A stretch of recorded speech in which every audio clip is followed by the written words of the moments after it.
ప్రైవేటీకరణ గురించి ప్రజల్లోకి ఏ విధంగా తీసుకెళ్తున్నారు సార్? కోటి సంతకాలు ప్రోగ్రాము మేము పబ్లిక్లోకి పోయినప్పుడు ప్రజలే స్వచ్ఛందంగా వచ్చి ఆ ప్రోగ్రాం గురించి తెలుసుకొని ఇది చాలా అన్యాయం చేస్తున్నారు చంద్రబాబు నాయుడు, మా పిల్లలు రేపు పొద్దున్న మెడిసిన్ చదవాలంటే భవిష్యత్తు లేకుండా చేస్తూ ఉన్నాడు.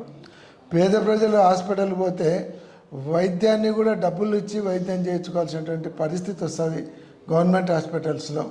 కాబట్టి ఇది చాలా అన్యాయం. మీరు చాలా మంచి పని చేస్తున్నారు, మంచి పోరాటం చేస్తున్నారు, మీకు మద్దతుగా నిలబడతాము అని వాళ్ళే వచ్చి ఫిలప్ చేసి సంతకాలు పెట్టడమే కాకుండా మీరు ఏదైనా ప్రత్యక్షంగా పోరాటం చేయడానికి మీరు ఏదైనా పిలుపునిస్తే మీతో పాటు మేము కూడా పాల్గొంటామని అటు విద్యార్థులు కావచ్చు, ప్రజలు కావచ్చు, మహిళలు కూడా ముందరికి వచ్చి మద్దతు తెలుపుతున్నారు.